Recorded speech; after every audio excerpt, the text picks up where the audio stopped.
Hello! Yay!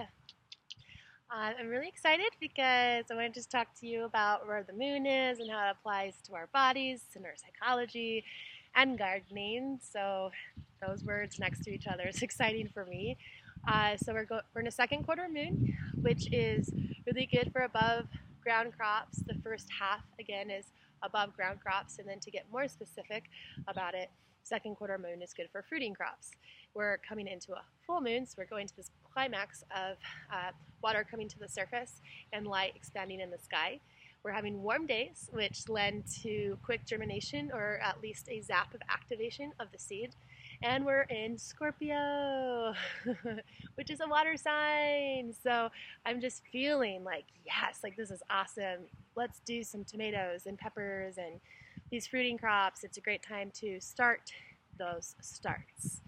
And it's been warm and it's just so interesting. It's supposed to rain tomorrow, so we can like put all this down and do some transplanting, and then we're gonna get this like natural rain, this like water blessing from the earth. And I think it's interesting that we enter a water sign and it rains. So I just want to kind of, I'm just a beginning person that's curious, finding natural patterns and learning from other people in terms of astrology and everything in my life. But and I just want to talk about Scorpio because this goddess of a woman one time blessed me with her opinion about Scorpio, and it reminds me of Crater Lake. There's all these forms of water. There's the ocean, the river, and she said Scorpio is like the element of a lake. It's really deep, right? And we can look into it, we can see into it a little bit, but at certain depth it gets really dark. And the water element corresponds with our second chakra, which is like when we come into relationship with ourself and other, and it can be associated with deep emotions, sensuality, sexuality, creativity. And so the effect on a subtle level, or maybe on a big level, especially with this full moon bringing it into light, is we might be peering into depths of ourselves in in these emotions and ideas more than we're used to, or we might be like being able to dive down a little bit deeper, which is really exciting. It can be, depending on our perspective, and so it can be a great time for healing and to catalyst some projects. And it's also a good time to be really compassionate and kind to yourself. If stuff's coming up from the depths, or you're touching new places of yourself, or you're seeing that in other people, and just really being kind and compassionate. So that's how I just want to relate the astrological, the lunar astrological part to our mind, and then utilizing that in the garden space for tomatoes. And so I just want to talk about how to be successful in tomatoes. We don't want to start tomato seeds in something like this. These are our lettuces, just ready to be transplanted. If you started tomatoes in this, you'd have to transplant them to something bigger later. You might as well skip that step because it's an extra step, it takes extra time, and the least amount of times you can disturb a root, the better. So instead, you can use something like this, yay, or something like this, yay.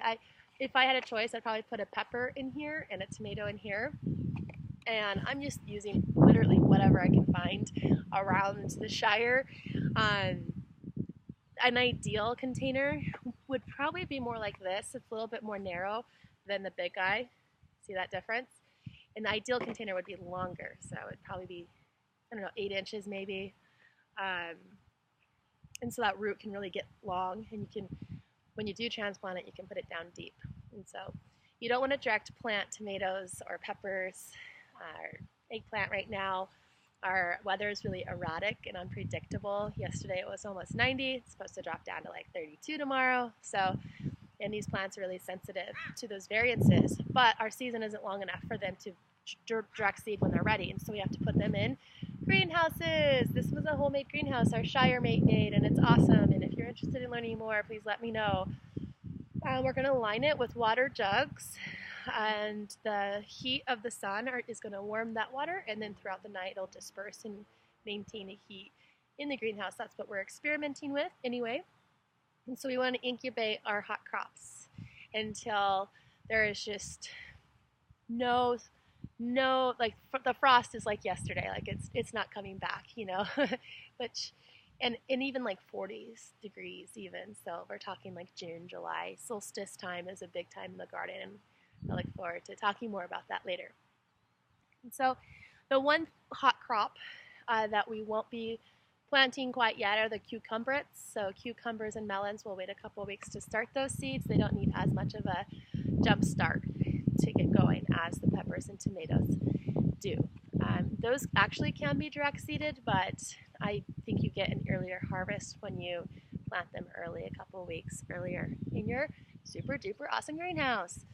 And then I wanted to just talk about two subjects really quick. Sourcing seeds. In Boise, we are so blessed. We have the Snake River Seed Co-op, and I would encourage that you try to buy as many seeds as you can from them. You can go online, and they also are selling seeds everywhere. I've seen them at Zamzows, Edwards, Neon, and you know, these plants are being raised in this climate, and they're more suitable for this climate through their evolution, and their seeds are extremely fertile, and they're fresh, and it's local. And if you can't get seeds from them, start to look around, maybe like what climate or these seeds I am buying from, or who sourced them, or what's the company's mission or ideology. And even at first your decisions don't change, that's totally cool, but like start thinking about seeds and where seeds come from and how important it is to source them sustainably and mindfully. And then lastly, I'm gonna leave on a little tip, since we are having these like spikes in weather, in warm weather. I'm going to talk about hose.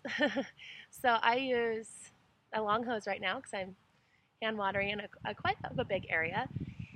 And when we turn the hose, we use it, we turn the hose off, and the water in the hose stays there, right? And it boils. It can get so hot really quick. And then we kind of like, you know, I'll forget about it or whatever, and I turn the water on, and to take that water and directly put it on your plants could potentially burn them and challenge them greatly, stunt them, or kill them. So the water that comes out of that hose initially can be really, really hot. It can be so hot that it'll burn your hand in the midst of summer. So you don't want to just put your hand under it right away either. Just know, okay, I need to like let this water run through until it, these ducks just, thanks ducks, until the water gets cool again, right? Because your plants want cooler water. So yeah, I think that's all that I have today. So yeah, full moon, Scorpio, be kind, be compassionate, put up your tomatoes. Start thinking about transplanting as we go into the third quarter moon and that root stimulation, utilizing the heat of the sun for activation and the water blessing from the earth for being nourished in all of that we do. And again, just as always, connecting with the relationships that exist between ourselves and the sky and the earth and all of the things, you know, and just noticing. So thanks for tuning in. Happy gardening, and I hope that you just have a great time. I'll see you soon. Mwah.